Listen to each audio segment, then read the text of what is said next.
Police saying this man, seen on surveillance video pulling out a large knife, went on an unprovoked rampage at multiple locations over more than 2 hours. 2 victims dead, a third critically injured. The suspect now in custody. The NYPD says as he stabbed the victims, he never said a word. Also tonight, the potential battles looming for some of President-elect Trump's top cabinet choices. The House Ethics Committee preparing to meet this week to discuss its probe into Matt Gaetz. What an attorney for 2 women says about Gaetz allegedly paying for sex. And Mr. Trump confirming he plans to declare a national emergency over immigration and use the military to conduct mass deportations. How it could work. President Biden, for the first time, allowing Ukraine to use long-range U.S. missiles to strike inside Russia. But why now? Another deadly E. coli outbreak, this time linked to organic carrots sold at major supermarket chains. What you need to know. NBC News investigates the rise in sexual assaults in hospitals. The victims speaking out after they say hospitals didn't do enough to protect them and refused to believe them. And a wildfire took nearly everything from them, but then in the rubble, the miracle discovery. This is NBC Nightly News with Lester Holt. Good evening and welcome. New York City tonight remains shaken by a series of seemingly random daylight knife attacks at multiple locations across the heart of Manhattan, leaving 2 men dead, a woman badly injured, and a city trying to find some sense of it all. Surveillance video captured the man identified as the suspect on the street handling a kitchen knife that police say he used to stab his victims. Tonight, the 51-year-old suspected killer is in police custody after a 2.5-hour reign of terror, walking considerable distances between locations where he attacked without provocation. Correspondent Antonia Hilton joins us now at the scene of one of the attacks. Antonia, is there any known connection between the attacker and the victims? Lester, authorities say these attacks were completely unprovoked and that no words were exchanged between the victims and the suspect. This corner right here is where the third and final victim was attacked, and she's still fighting for her life in a hospital tonight. Tonight, chilling video of a suspect police say was preparing for a stabbing spree in New York, donning a hoodie, putting on gloves, and pulling a knife from his bag. The senseless violence should never happen. Officials say 51-year-old Ramon Rivera used these knives to stab 3 people unprovoked. This is our suspect for all these stabbings, leaving 2 men dead and 1 woman in critical condition. Well, I'm very nervous walking the streets of New York anyway, so to hear this is really upsetting. The random attacks began at 8:20 a.m. this morning on Manhattan's West Side, where Rivera stabbed his first victim, a 36-year-old construction worker, according to police. Police say Rivera then moved by foot across the city. About 2 hours later, he stabbed another 68-year-old man out fishing by the East River. And just before 11 a.m., police say he stabbed a 36-year-old woman near the United Nations headquarters, the woman still fighting for her life in a local hospital. A cab driver followed the suspect and tipped off the NYPD. I just heard a commotion from where I was, stepped outside, heard what people were saying, and reacted. This witness says he saw the arrest. That's when he put his hands up. He went on the ground, no struggle, no anything. He didn't fight. Rivera has an extensive criminal record with 8 arrests in the last year. City officials say he has a documented history of mental health concerns. It is a clear example of the criminal justice system and the mental health system that continues to fail New Yorkers. Antonia Hilton, NBC News, New York. We turn now to the growing scrutiny over President-elect Trump's pick for Attorney General, former Florida Congressman Matt Gaetz. Republican senators are demanding to see a House Ethics Committee report about Gaetz. And today, Hallie Jackson spoke to the attorney for a witness who testified before that committee. President-elect Trump's pick to run the Justice Department facing an intensifying spotlight. As NBC News has learned, the House Ethics Committee will meet Wednesday, according to a source familiar, to discuss its investigation into now former Florida Congressman Matt Gaetz. The committee investigating allegations of sexual misconduct and illicit drug use, which Gaetz denies, including that he had sex with a then 17-year-old at a Florida party in 2017. That accuser's attorney, John Clune, wants the House report to be released in a statement saying she was a high school student and there were witnesses. Joel Leopard represents one of those alleged witnesses, whom NBC News is not naming.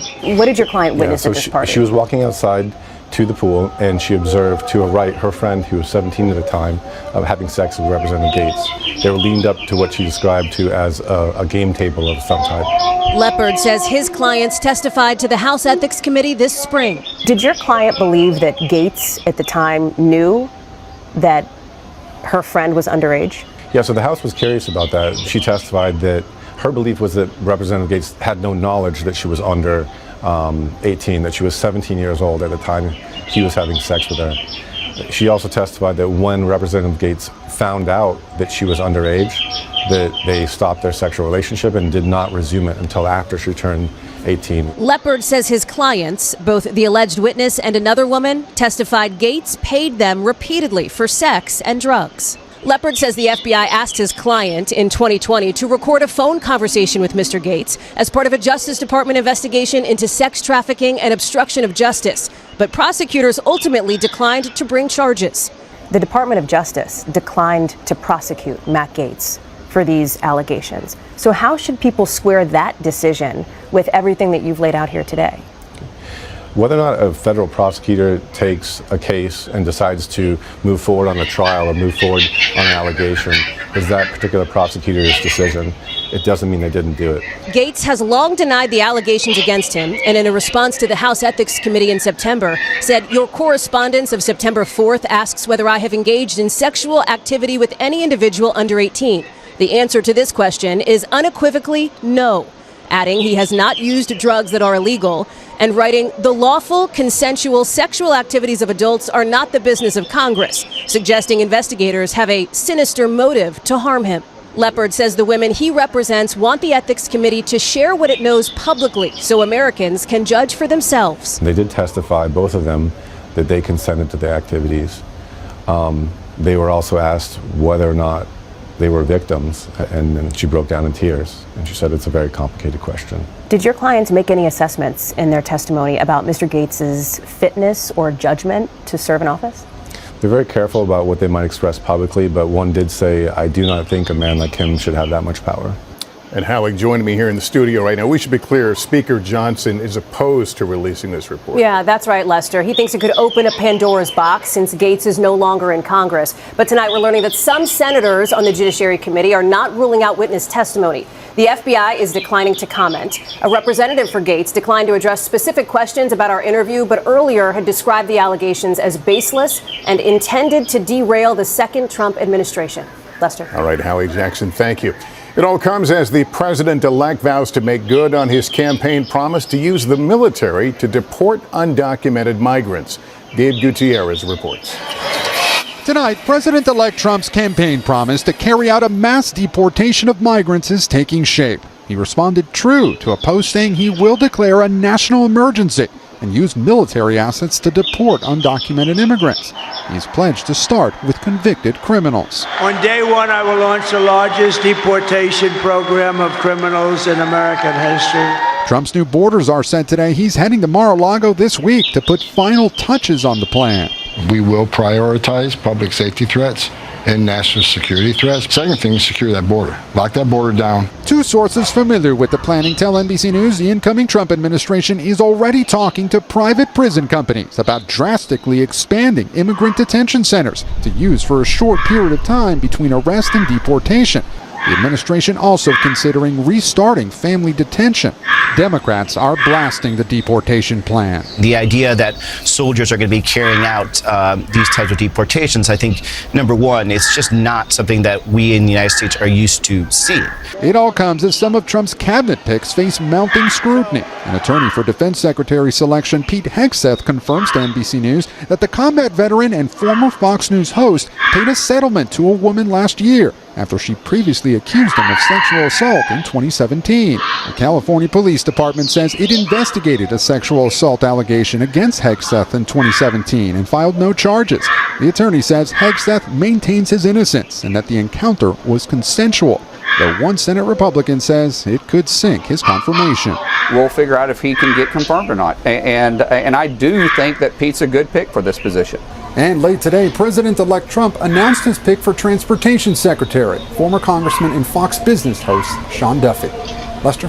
All right, Gabe Gutierrez, thanks. At the G20 meeting in Brazil today, President Biden making a strong appeal for continued support of Ukraine, sending that message to world leaders with Russia's foreign minister in the room. It comes after a Russian aerial attack and after President Biden suddenly approved Ukraine's use of long-range U.S. missiles to hit targets inside Russia, according to 2 U.S. officials. Tonight, the first lawsuit has been filed after the latest deadly E. coli outbreak, this one linked to organic carrots sold at major retailers nationwide. Ann Thompson has more. Oh my God, another freaking E. coli outbreak. Warning spreading on social media about some organic carrots. You guys should check your refrigerator. Possibly tainted with E. coli. The outbreak linked to the death of a Los Angeles County adult over 65 with medical conditions. 39 cases in 18 states are under investigation, 15 people hospitalized. The company recall involves bagged whole and baby organic carrots produced by Grimway Farms and sold at some of America's most popular stores, Whole Foods, Trader Joe's, and Wegmans, to name a few. No longer thought to be in stores, the fear is they could be in your refrigerator or freezer. If so, the CDC says throw them out. Food safety expert Ben Chapman. Unfortunately, washing produce doesn't eliminate the issue. It might reduce the risk a little bit, but that is really the issue that we have with fresh produce, is that we can't wash it off. This follows the E. coli outbreak at McDonald's linked to slivered onions on Quarter Pounders. The company says it is spending $100 million on a recovery plan. With these 2 outbreaks, should we be worried about our nation's vegetable supply? I wouldn't say that we should be worried about our nation's vegetable supply. I will say that fresh produce always provides us with complications. Complications that can't be washed away. Ann Thompson, NBC News. In 60 seconds, the new safeguards in the popular gaming platform Roblox. But does it do enough to protect kids? And Spirit Airlines files for bankruptcy, what it means for flyers. Spirit Airlines has filed for bankruptcy after losing more than $2 billion over nearly 5 years. The low-cost carrier says it will continue to operate as it restructures its debt, and customers can still use their tickets, credits, and loyalty points.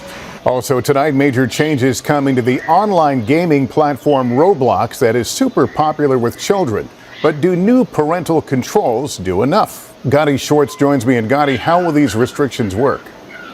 Hey, Lester, yeah, this is an extremely popular game for kids in late elementary through middle school and beyond. The latest numbers show over 60 to 80 million users of all ages, and that app allows kids to create avatars and play in virtual games with other users, even adults. And it's one of the closest games out there right now to an actual metaverse. And Roblox says parents will soon be able to monitor their kids' online activity remotely. And most notably, this takes away the current ability to let kids under 13 years old get private direct messages from strangers. Now, these changes are welcomed by many parents. A report released last month says the app exposed children to grooming and pornographic and violent content, a claim Roblox denies. And Gotti, how can parents know what to look for?